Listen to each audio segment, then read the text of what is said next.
only thing we have to fear is fear itself. The National Weather Service has issued a severe thunderstorm warning. Welcome to the Common Sense Practical Prepper Podcast, where prepping doesn't have to be complicated or expensive. Coming to you from a well-defended off-grid compound high in the mountains. Coming to you from his Florida room in Richmond, Virginia. Neither off-grid nor well-defended, unless you count his chickens and cats. Here is your host, Keith. Hey everybody, this is Keith, and welcome back to the Common Sense Practical Prepper Podcast, December 15th, 2025. And as usual, I want to get some administrative items out of the way up front. Hot off the press, the dates and location for Prepper Camp 2026 have been released. August 14th, 15th, and 16th. There is a new venue. It's the Tryon International, Tryon, in North Carolina, and I looked them up. It's like a resort with a conference center. They have really nice rooms, camping, cabins. So if you get a chance, go to preppercamp.com. You can get your tickets. And there is a coupon code for 25% off your accommodations. So go to preppercamp.com as soon as you can. I would suggest you make your accommodation reservations as quickly as possible. It looks like a huge venue with plenty of stuff to do, restaurants, all sorts of stuff. So I'm really looking forward to Prepper Camp 2026. One little tidbit, over the last 30 days, download and listenership has increased about 275% to the podcast. Again, I really appreciate everybody stopping by and getting their information. You can get your information from 100 different sources, but I appreciate you taking the time getting your information from me. Okay, let's dive into the meat of the podcast. And as you can imagine, we need to talk about the active shooters at both Brown University and Bondi Beach in Australia. And I know the term thoughts and prayers is overused. Certainly my condolences and my thoughts to the students, their families, the faculties at Brown, as well as all the people in Australia that were there on the beach, a very nice day, enjoying a Hanukkah event, the first day of Hanukkah. So we'll talk about that in more detail in just a minute. So we're not doing run, hide, fight. I've beaten that horse like a rented mule at a 12-year-old kid's birthday party. Tonight it's about spotting the cracks before it all caves in. So Saturday afternoon, early afternoon, Brown University, Jorgensen Hall, graduate students were getting ready for finals. They were taking finals, study sessions, that sort of thing. And then that same day, half a world away, 14 hours ahead, so it was Sunday morning, at Bondi Beach in Australia, the first night of Hanukkah, a father and son walk up to the menorah lighting ceremony, pulled out some shotguns and rifles, and opened fire on families. Last I heard was 11 dead and dozens injured. Some kids were among those affected. So this was a father-son team, and I'm not going to give their names. I'm not going to give them any sort of bandwidth. The son was killed, and the father is in critical condition at a local hospital. Now, Australia is a gun-free country, and I'm not going to start digging on the Aussies about guns, and you can't have guns, you should have guns.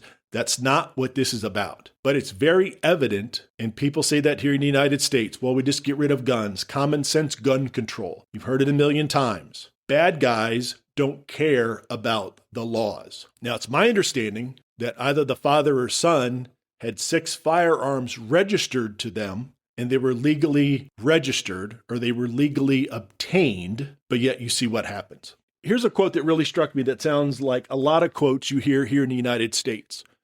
So this comes from New South Wales Premier Christopher Minns signaled that his state will tighten its gun laws, but declined to provide specifics. Quote, "It means introducing a bill to Parliament to, to be really blunt, make it more difficult to get these horrifying weapons that have no practical use in our community," end quote. Another part of his quote, "If you're not a farmer, if you're not involved in agriculture, why do you need these massive weapons that put the public in danger and make life dangerous and difficult for the New South Wales police?" What an asinine thing to say. Again, it all goes back to the playbook. Blame the weapons, not the person. To make it more difficult to get these horrifying weapons that have no practical use. So if you're a farmer or you're involved in agriculture, I guess it's easier to get a firearm, to get a shotgun or whatever it happens to be down in Australia. But again, like politicians here in the States, we want to blame the weapons and not the person using it. Because it's very simple just to blame the gun. Because a firearm will sit on a table fully loaded and not discharge a round until it's interacted by a human, until somebody puts the finger on the trigger and pulls it. But somehow it's easy to blame the weapons and not the person. All right, I'll get off my soapbox on that. So these two scenes, less than 24 hours apart, the same rule, predators normally telegraph. At Brown, students were whispering among themselves, and there was a quote, that he wasn't right lately. In Sydney, rabbis have been sounding the alarm for months about the rise of anti-Semitism. You don't need a decoder ring to figure this out. You just need to keep your eyes and ears open. I always tell family members, if you're somewhere and plans change, especially at a public event, if I don't hear from you, hey, on the way home, hey, we're going to lunch, we're going to dinner, I start to get a little worried. And then when you hear about things happening, especially in your hometown, you're wondering if your loved ones are involved. So I always ask my family members just to check in from time to time. So there was a text message that a student sent to his mother. There was an active shooter and he was going to run, and he said he loved her. And I'm sure there were other videos, other text messages, but this one basically went viral. So at both of these scenes, less than 30 minutes after they happened, social media feeds were jam-packed with all sorts of misinformation. At Brown University, somebody said it was a foreign shooter. Folks in Australia mentioned, oh, this was just a false flag. So let's walk through the incident at Brown University. The shooting happens at approximately 1:05 p.m. Shooter's gone. 9 hours later, the police have a person of interest at a Days Inn like 20 miles away. They were acting on a tip. They didn't elaborate on the tip. So they detain him, they interrogate him. It wasn't the guy. So Sunday evening, they quietly released him. Now, his name was leaked to the press, death threats coming in. Basically, his life is over.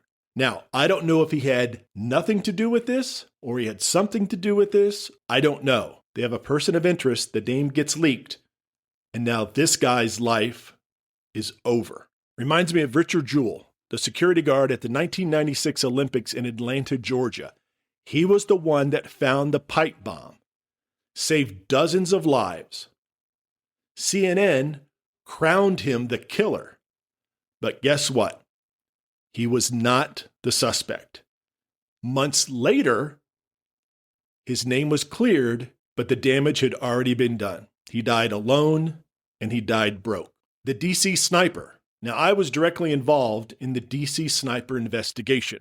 The following is my opinion. Chief Moose led the investigation and led all the press conferences. He fed the press crap, fake codes, all sorts of stuff that was misinformation, in my opinion, just to hype up his involvement and to plug a book that he obviously was going to write down the line. I have not read the book. I've read reviews, and I've heard from other people that were more involved in the investigation, and their opinion matches up with my opinion on what he did. We'll be back after a quick break. Hey, Common Sense Practical Prepper listeners. Want reliable, long-lasting food for your preps? Augustin Farms has you covered with top-quality freeze-dried and dehydrated meals, veggies, meats and more. Shelf-stable up to 25 years, made in the USA and actually delicious. Great prices, even better product.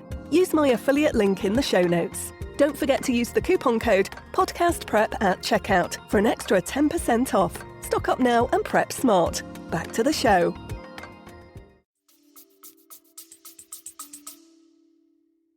Brown University is wired head to toe with cameras. Law enforcement is saying they don't have any shots of the suspect's face.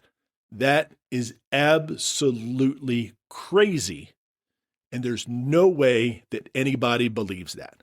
I think Angelica Pickles from the Rugrats put it the best. This smells like yesterday's diapers, and that's exactly what it is. As I looked into this, as I did my research, the person of interest they had detained in interviewing, something just did not sit right with me. I don't have any inside information, but something just did not sit right. That's why I did not record this last night. I knew something else was going to happen. It just didn't sound right.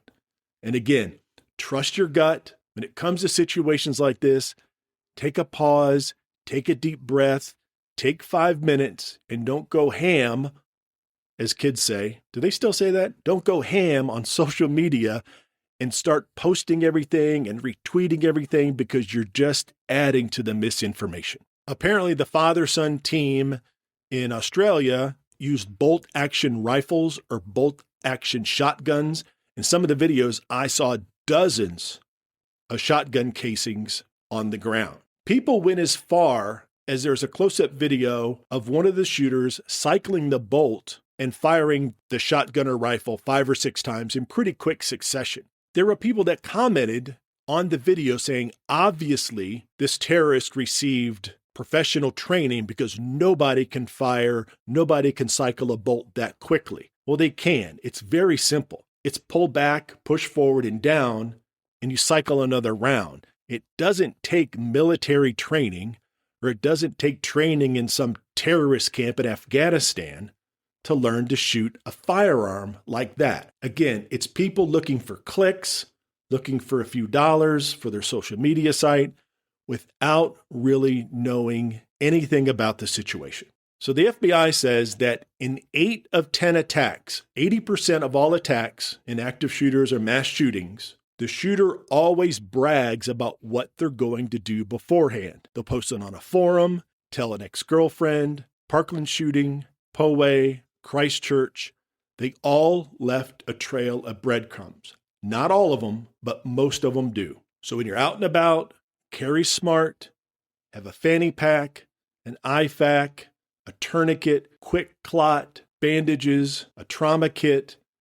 Just have something on you or very close to you that you can get to save yourself or save somebody else. As far as the religious community, lobby your synagogue or your church for off-duty police officers, and that's money well spent. A lot of churches here in the United States, a lot of their parishioners are retired law enforcement, retired military, and they do it for free. Both of these events were absolutely tragic, and in my opinion, could have been prevented. The fact that the 2 people in Australia seek out a religious function and kill as many people as they can is absolutely disgusting. Apparently, they're both from Pakistan. They live in Australia. They've been there for a long time. But it's very difficult to get some solid information that I can confirm whether they're on tourist visas, were they there for 20 or 30 years, they became naturalized, or whatever the immigration and citizenship process is in Australia. It's hard to find out solid information. And as far as Brown University, law enforcement has been absolutely useless. Don't get out there and say a bunch of crap that cannot be verified just to have something to say. 6 hours after the incident at Brown, the university president held a press conference. 6 hours. And she had nothing to say, no details to provide. Now, it wasn't like she wasn't allowed to, and only the police chief or head law enforcement was going to provide the information. She was asked directly, what information do you have? She had nothing. Don't get up there and mug for the camera just to have your little 15 minutes of fame if you're not ready to answer some tough questions. When I was a detective, I led one of these press conferences. I knew what to say, I knew how to say it, and I knew when to say no comment, and I knew when to stop the press conference. Well, it was my sergeant who pulled my belt loop on the back of my pants and whispered, I think you're done. So I think I said, my sergeant says I'm done.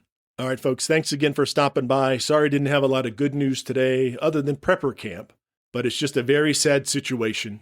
And another thing about this that really gets to me is in Amsterdam, they were holding vigils for the folks that were killed at Bondi Beach. They had vigils and little ceremonies in Australia for the victims, and some Palestinian activists or pro-Palestinian protesters showed up to a lot of these events. They showed up at the memorial services in Australia.